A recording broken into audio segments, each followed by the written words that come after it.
Shang-Chi and the Legend of the Ten Rings is the latest installment in the Marvel Cinematic Universe and the first proper movie of Phase 4, because Spider-Man Far From Home was like an epilogue to the Infinity Saga, and Black Widow takes place in the past. This movie is basically Marvel going, we effed up the Mandarin in Iron Man 3, so we're gonna fix that. And they fixed it, kinda. Simu Liu, I'm pretty sure I butchered that name. Simu Liu does a great job playing Shang-Chi, a relatable yet badass and charismatic character, and Aquafina plays Katie, basically the comic relief of the movie, which she does an amazing job at, and she's actually funny unlike the Michael Bay Transformers movies.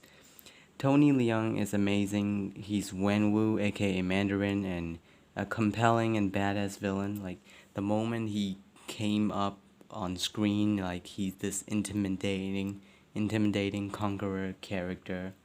He's cool, and the fight choreography were absolutely amazing. I don't think I've seen better fight scenes in the MCU since Captain America: The Winter Soldier.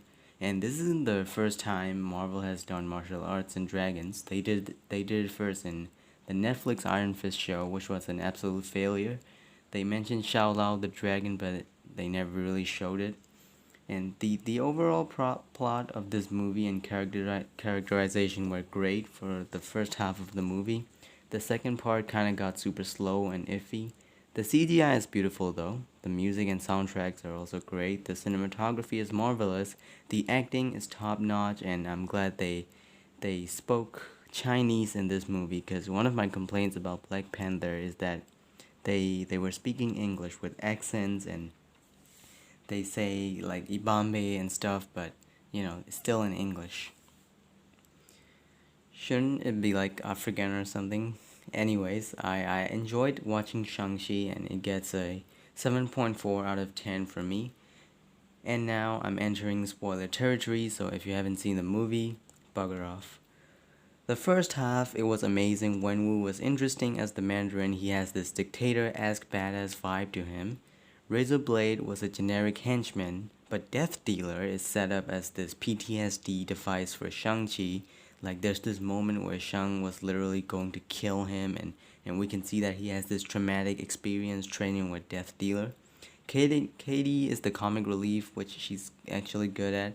Loved seeing Wong and Abomination being like buddies, just having fun sparring each other. Shang-Chi's sister, Xialing, has some development and backstory here.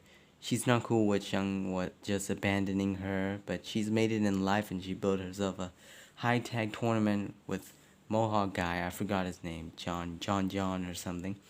And she beat the shit out of Shang, pretty badass.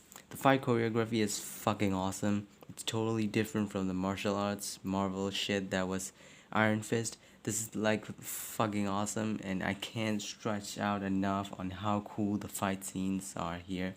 Like, I wouldn't say they're better than the fight scenes in Winter Soldier, but they're pretty close behind. And I'm so glad they brought back Travis Slattery.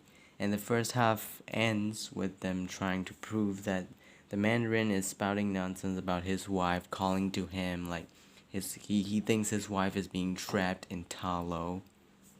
And now the second half of the movie, from the moment they entered Ta Lo, this ancient mystic village thing in another dimension, the movie just became extremely slow for some reason. Like Michelle Yeoh is great, but this is where things start getting iffy.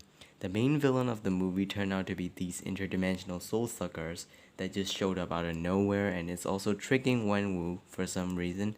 He became so much less interesting. At first he was this grieving widower who's getting basically drunk on his powers, and since he hasn't taken off the rings for years, it seemed like the rings were making him delusional, but some deity was controlling him. I mean, right, yeah. There was like no setup at all for these soul suckers. They just kind of showed up and started HP Lovecrafting the shit out of everywhere. Also, Death Dealer, who was set up as the PTSD device for Shang-Chi, just kind of died. Like, what the hell? Like, he just kind of, he was like the first to get soul sucked.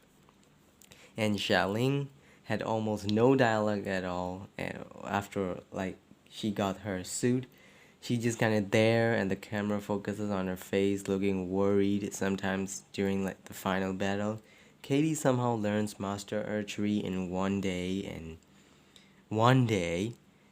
and just killed a fucking deity, but they paid it off as a joke at the end, so I can let that slide. I love Trevor and his faceless winged creature playing dead, like one of the few scenes I enjoyed in the second half.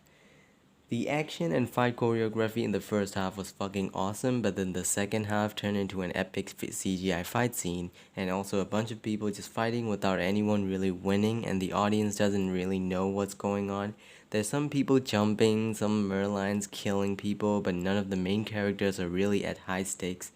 CGI is cool and all, but we've seen it before in like the last 24 movies, so it's starting to become a bit cliche. It's still beautiful. I did enjoy the fight between Shang-Chi and Wenwu until Shang just dropped the rings and Wenwu kind of got fucking impaled by a bunch of debris and got his soul sucked and died. Yeah. Also, a dragon named the Great Protector showed up. I feel like this was a missed opportunity to do Fing Fang Foom, and then the two, like this was a missed opportunity to do Fing Fang Foom. And then the two dragons started duking it out with each other, and Xialing, again, she's just kind of there beside Shang-Chi for some reason. I guess they put her on the dragon to let Shang-Chi say, "I won't leave you again." Yeah. Yeah, the second part is pretty shit, but there is enjoyment to be had there, and the post-credit scenes are awesome, so I'll give points for that. Yeah, and overall, this is probably one of the better MCU movies. Like it's in the better half. People like when people think about the MCU, they see this holy matrimony thing. Like it's the best shit ever. But it does have its half of bad movies. Like for example, Thor: the Dark World, Black Widow. A lot of people like Black Widow, but I didn't. So yeah, this is my review for Shang-Chi. 7.4 out of 10. I thought it was a decent movie. I thought it was a great movie until, like, it's just a few plot conveniences. More like plot. I don't know what to call them. Like, it just kind of showed. Like, the Soul Sucker thing, I didn't really like it. Like, I know that the Dweller in Darkness stuff is in the comics, but, they just kind of showed up here without any setup. And also, Bruce Banner is human again. So, yeah, I wonder where that will go. And it's kind of cool. Like, it's funny seeing Captain Marvel and Hulk interact. Yeah, so